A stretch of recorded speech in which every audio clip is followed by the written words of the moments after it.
Welcome to Relationship Mastery, a podcast for those who want to learn how to master the art of creating happy, healthy, and loving relationships.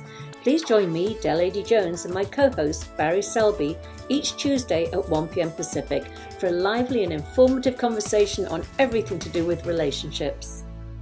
Hello, everyone. Welcome back for another week. Hi, Barry. Hi, Del. So... We were just saying that, we're going to be talking about loneliness today. And this is not just something that people experience around the holidays, but it does seem to be something that's sort of at the foreground for a lot of people, that whether, especially if they've had a recent breakup or something and they're heading into the holidays, it's like, oh, I've got nobody to share this with. Or, some people, I had a call from somebody the other day, this older woman that I had been grocery shopping for during COVID, and she's 94, and she called me up and she's like, I know you're busy, but do you know of anybody that just, I'm lonely, and my heart just went out to her, because I am busy, but my heart just went out to her, and she has family, but she just wants company. She just wants company. So loneliness is definitely something that a lot of people experience. So we just really want to talk about this today, and ways to deal with it. Any tips or tools that we can share that help? I think one of the hardest things for people to deal with and face, because you mentioned it, is about if you go into the holidays having just broken up with somebody. Mm-hmm. Because you had all these things, probably even subconsciously showing up as like, oh, we get to do this and we're going to be together and all these other things, especially if you've been with the person for a while. And especially if you are going home to family, because we didn't talk about this last week, but the idea of going home to family, if you just post breakup when you're there, can be one of the most painful things to do. So in some ways, sometimes being alone during that time can be better than being with family, but we'll get to that in a minute. But the thing I want to say is that to be suddenly without can be such a discomfort and uncomfortable, feeling. So we want to cover that in this talk as well and make sure we give you some pointers and ways to get through that place as well. Yeah. I mean, exactly. And that could be a breakup. It could be, the death of a partner. There's so many things. And, the other thing I'm even thinking about is, a lot of people, they don't have family, but they have pets. And and my son right now is, his cat is like his baby, and he's had to give his cat up because to a vet is adopting his cat because his cat has that thing called, I think it's called pica, where they eat things they shouldn't eat and it almost kills them, and he keeps having to have his very expensive surgeries. And thank goodness this lovely vet said, well, I am a vet, so if that's his condition, I'm more in a position to keep him alive than you are. And but my son is devastated. I mean, it's and I can see how hard it is on him to have to give up his beautiful little Marty. I mean, they used to hold hands together, or they would sleep together and hold hands. It's so cute. Wow. It's so cute. But yeah, so back to loneliness and this time of year, and one of the big holidays that's coming up right now, and I just wanted to talk about, was Thanksgiving. And often again, it's that giving thanks for family, big gatherings, big eating events. But I wanted to share one of my best Thanksgiving I ever had was to prepare a big dish, multiple dishes of, I think I had like 3 items I made, and go to this, somebody rented a big hall in Venice, and we all came with all our giant, great big serving dishes of whatever it was, and we made individual little plates up, or, in containers. And then we drove around town, and we just, anytime we saw somebody homeless or anywhere, we would just deliver these Thanksgiving dinners to them. And I did it with my sons and my partner, Hootie. And it was one of the most rewarding Thanksgivings I've ever had. So I just wanted to mention that, because if you are somebody that's alone and you don't have people to celebrate with, you don't have to sit home alone. You can actually find community and find these beautiful things that you can do together that are so uplifting. And any thoughts of loneliness are just completely dispelled because you're connecting with other humans on such a beautiful level. So Have you had any experience like that, Barry? I've had plenty of experience like that, having not had family over here, and the only Thanksgivings I've really been to have been like friends' Thanksgivings versus like, as we would call it, the orphans' Thanksgiving, where people are not going home for Thanksgiving, so we get together here locally. Hmm. But I've said many times, even in addition to that as well, as what sometimes instead of that, have we have done fed the homeless at Skid Row, or we did stuff. I remember we did a thing also in Santa Monica. We had a thing at the Civic Center where we basically had food catered. And I'm not sure it was catered fine, but we basically prepared all the food. Then basically we had the homeless come in and basically, or excuse me, the needy come in and get free food that way. Um, there's something about, and I mean, this is not Thanksgiving only. Frankly, if you do something of service anywhere like that, especially if you help somebody out um, who's more needy than you are, so to speak, it can be really can touch your soul and give you a sense of wholeness. Because oftentimes we have this challenge when we're alone, or I should say lonely, when we spend in circles thinking that we don't have anything and we feel lost for that, and because we have nobody to hang out with, we oftentimes become a negative reinforcement method machine for ourselves. So doing something in service, like you were talking about, and I've been to as well, where you go make a difference in somebody else's life, especially for somebody who's not as well off as you are, Hmm. it tends to, one, humble you as one of the gifts, but secondly, it gives you a different perspective. It takes you out of your own self um, denial reflection type circle we may have got into. So yes, I've done this a few times. One of the things I love in that opportunity is that we get to be with other people. I was actually at a service project feeding other people, and one of the people there's a friend of mine, and she said, "Well, I'm doing this event where I'm catering. Do you want to come help me out?" I went, "Sure." Wasn't getting paid or anything, but I said to myself, I wanted to have a turkey dinner. I didn't have anything planned because there's nothing on Thanksgiving. So I went to help her. And basically, what happened was because she had so much going on that day, because Thanksgiving is a busy day for caterers, I went with her to an event, and I basically ended up carving out the turkey for them with these beautiful, and I've never seen these before. Have you ever heard of Damascus steel? It's like Yeah. these special knives they have. So Hmm. there's this house, they had the knives, and so I was cutting the turkey up, and I laid it on a plate. I'd never done it before, but it came out perfectly. The bottom line was, though, is that everyone will love what we did. They had us stay and they fed us at this place. It wasn't planned. They said, you're here, have one, have a plate. So I ended up having a wonderful Thanksgiving with people I didn't know by simply saying yes. And it started out by serving the homeless. Hmm. So what I'm saying at this point is if you don't have anything planned, just be open to opportunities and Yeah. do something that makes a difference because you never know what it could turn out like. Yeah. And when you were sharing that, I was also thinking about another Thanksgiving I had, which was in hospital.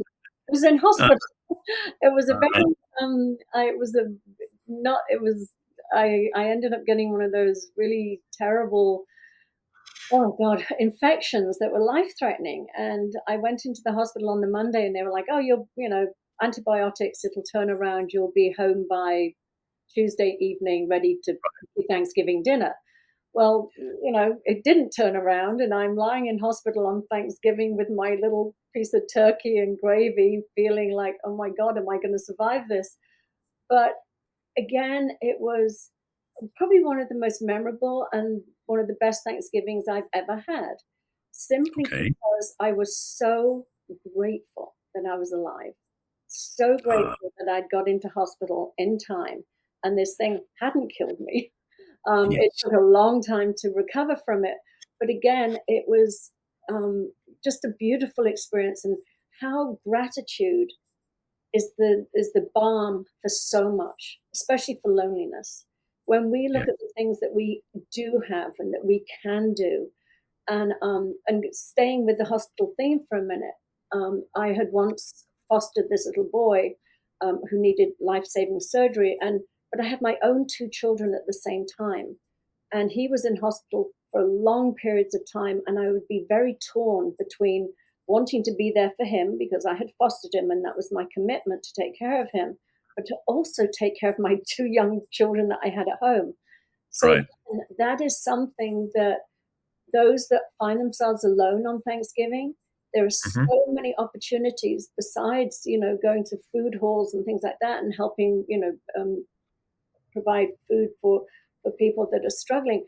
But to go into hospitals and read to the children that have parents or caregivers that can't be in two places at one time and step into that role. And when you're nurturing and loving and reading to a child or anybody for that matter, it could be anybody that is in hospital, an older person, that maybe doesn't have family or nobody visiting them. Just do that on Thanksgiving or on Christmas or on Hanukkah or whatever you're celebrating.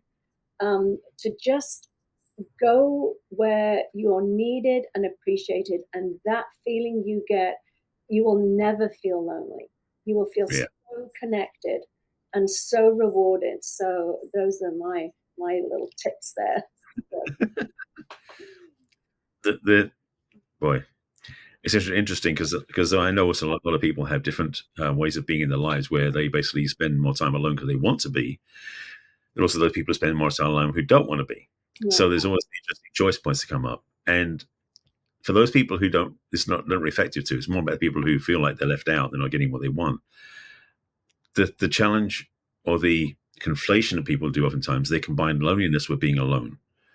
It's something I've had to learn and work with over the years myself. So I talk about it quite a bit in my work, especially around being single when you're not in a relationship, is that when you're on your own is not the same as being lonely. Lonely is the feeling of not having anybody around.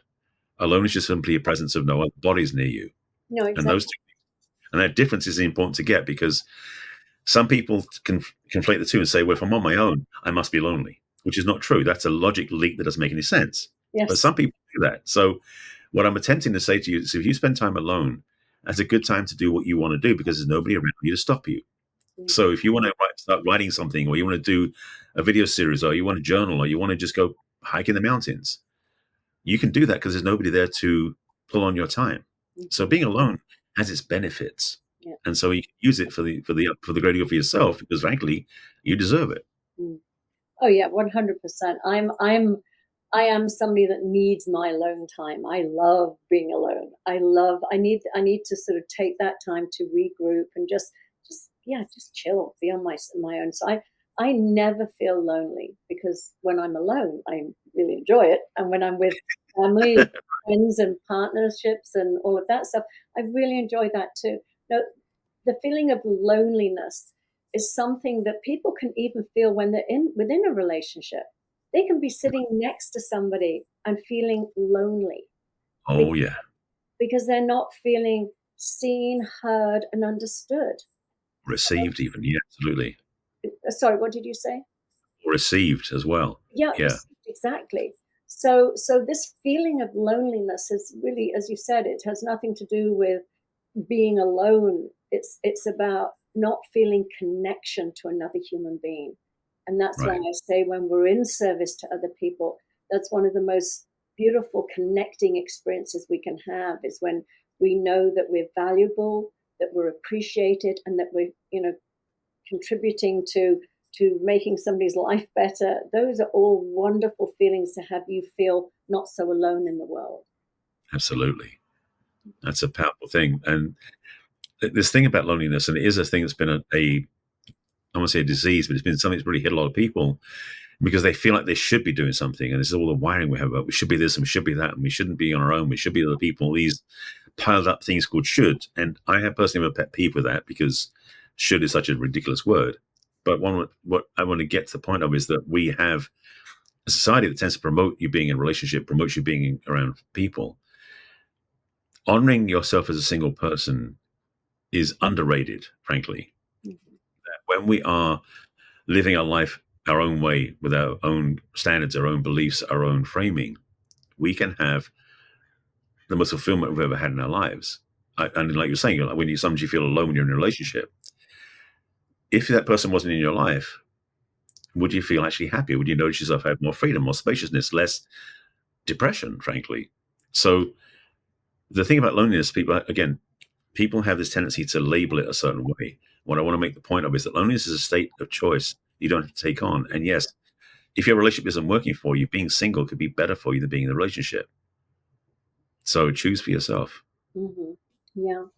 And then the other thing that I was thinking as you're saying that is that I was thinking actually of my older sister who was lonely in her relationship. She felt very lonely in her relationship, and she. But I also witnessed her not doing anything to break that feeling of loneliness.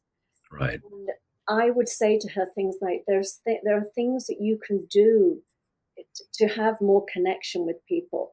And some people just say, oh no, it's, they feel it, they don't like it, they don't like being alone, they don't like not having community or things to do, and but they're not prepared to put themselves out there.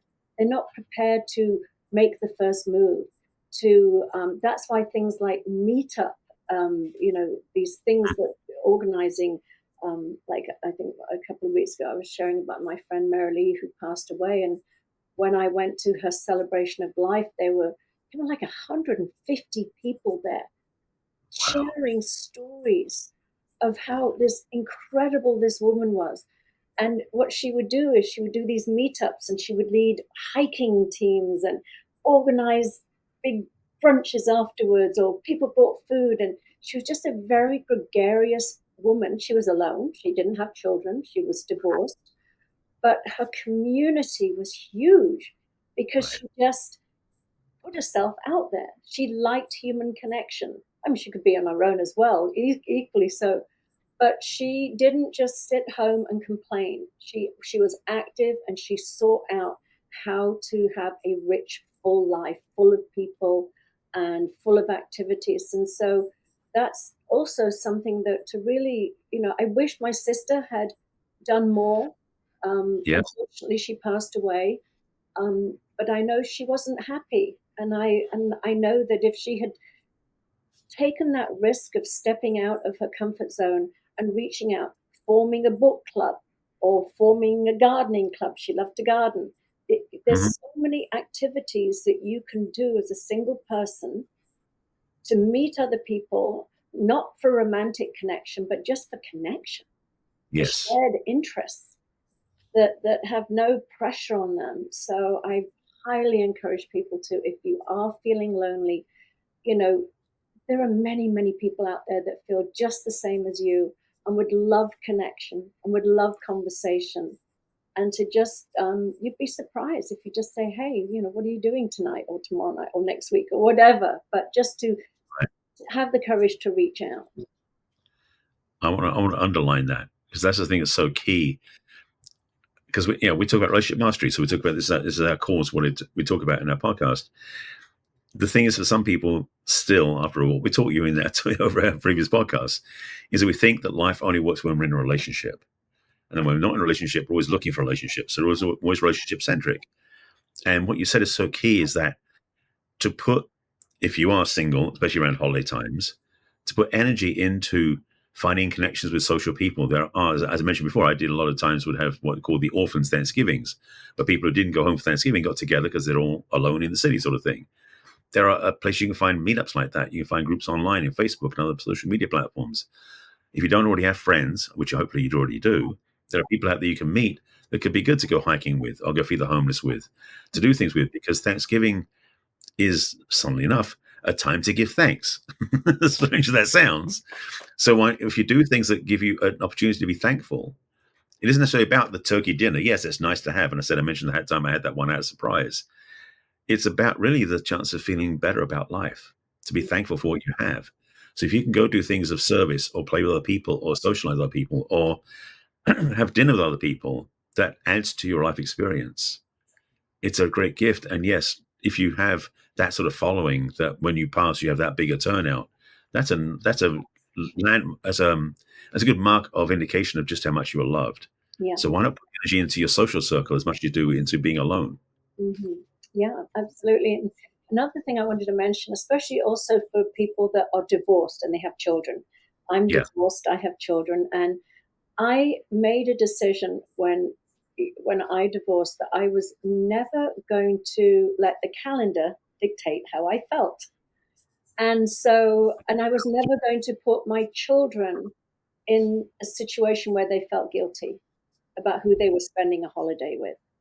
So Yep. I have always, and it's nothing about sort of, acquiescing to my ex or anything like that. I do it purely for my children who are now 26 and 30, but I still do it, which Mhm. is always to say, what day does your dad want you? Whether it's Thanksgiving, Easter, Christmas, whatever.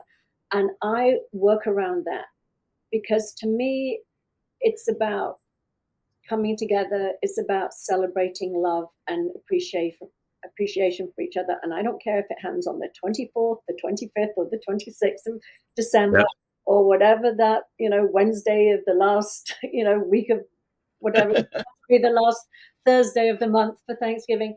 It really is. So and I know so many people that are like, they go into this place of sadness and like, I'm without my children today, today of all days. And it's like, it's just a day. You Yeah. don't have That, to make it mean more than it is. And that is, yeah. if you choose beforehand to just see it as a time of year where you get to come together, like I said, a Wednesday or a Friday, doesn't have to be a Thursday, 24th or 26th, doesn't have to be the 25th, whatever it is, just take that pressure off yourself, and you won't go into that place of, I'm alone on this day. That is transformational for so many people. The idea, because that is the thing. We sometimes have this weight where it's a certain day of the year that it means everything where nothing else matches, which is ridiculous. Mm-hmm. Two, where you choose to have Thanksgiving the week before or the week after, or you just don't celebrate it because you just want to be with your family. It's taking the power back. Mm-hmm. Sometimes we get upset with somebody because they chose to do this that day when we can't do it with them or whatever it is. But it's just a Thursday for Thanksgiving. There are 3 or 4 other ones in November. Why that one? So the idea about taking the onus of that one special day to make all the days special, there's a clue, by the way, Mm-hmm. is a huge way of doing things differently. And I love that idea.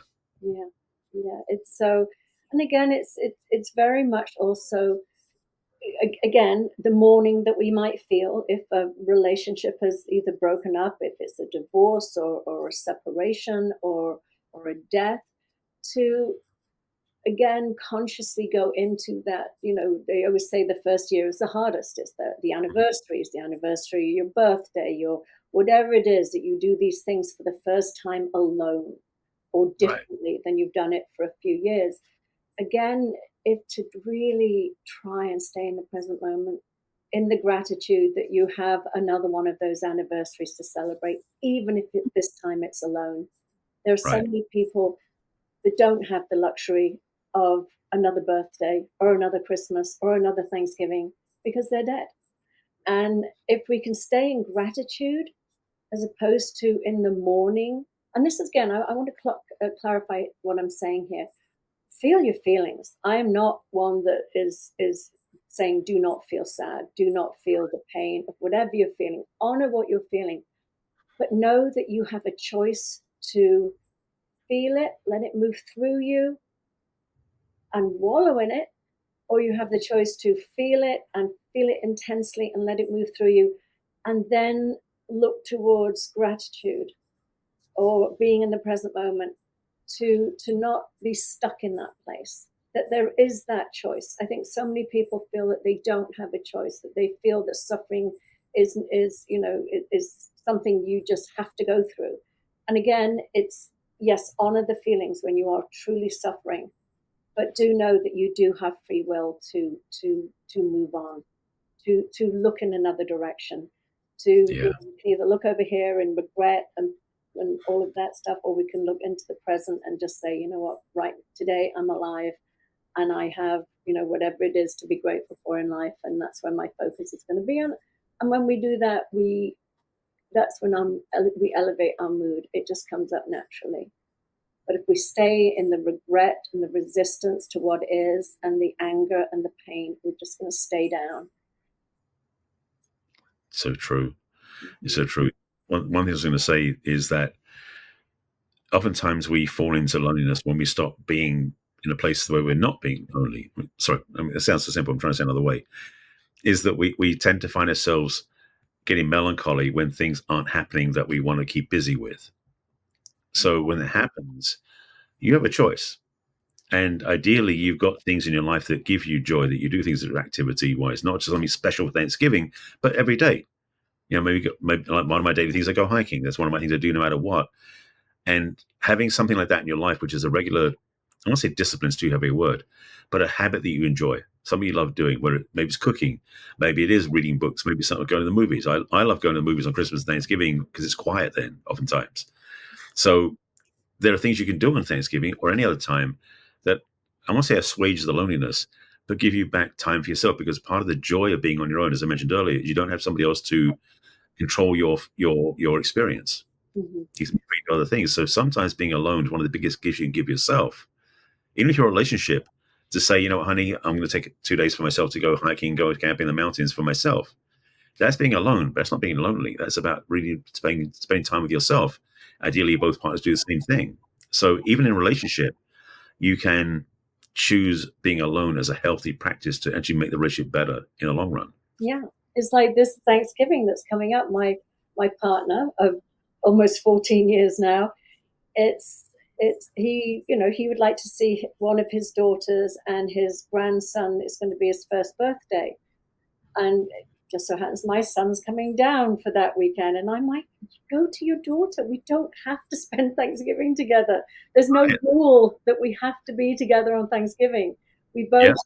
have, I want to be with my sons, and you want to be with your daughter and your grandchild. It's okay. We can do things separately. Just because we're in a relationship doesn't mean we have to do it together.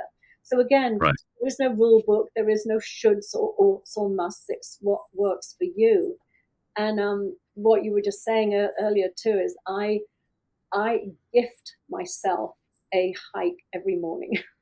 It is my myself. I There's one point where I turn around and I start going down this hill, and I just see the whole Pacific Ocean and the bay in front of me, and I am just in awe every day. And Yeah. every night, I might take my dog every morning, and every evening we do this. And those 2 times a day, it just takes my breath away, and I am in such gratitude of paradise, living in paradise, There you and go. and for all the blessings in my life. I mean, again, we started off by talking about last week. We were talking about what the world is going through right now, and just Mm. not everybody is as lucky as we are. And when we do count our blessings, whether we're alone or feeling lonely at times, it's okay. And Yeah. just we're blessed. We are blessed to be alive for sure. Absolutely. So any other Wow. tips? Any other tips there, Barry? Boy, I think we covered quite a lot of good ones. I mean, the thing I just want to remind people again that loneliness and being alone are not the same thing. You can choose how you want to respond to that, but being alone is one of the biggest gifts you can give yourself.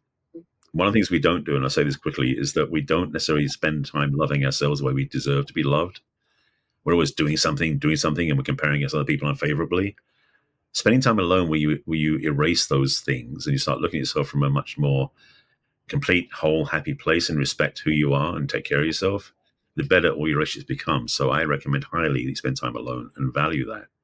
Again, I'm adamant about this. I know. It's so funny because when you said it, you actually said earlier, and I don't want to interrupt you, but you said something about even when you're not in a relationship, and I was like, no, you're always in a relationship because Well, true. you're in a relationship with yourself. So that Indeed. I just totally missed it. Yeah. Thank you. exactly. So you are always in relationship, and again, to how we treat ourselves is so important. We don't need another person to validate us, to spoil us, to make us feel loved and special. We can give that to ourselves. We don't need that from another person. True So enough. yeah, that is something to absolutely focus on for sure. Hmm. All right then. I think we've had another great conversation here, Barry. So Okay. thank you everyone for joining us again, and we look forward to seeing you next week. Take care of yourselves and take care of yourselves during the holidays, especially. Yes, absolutely. Okay, All thank right. you. Bye bye. We trust you enjoyed this episode and invite you to share this with your friends and loved ones. In fact, please subscribe to our Relationship Mastery podcast. That way you'll get each new episode fresh and shiny as soon as it is released. We'd love to hear from you as well. So go ahead and enter your questions and comments at relationshipmastery.show. Take good care. We will connect with you in our next episode of Relationship Mastery.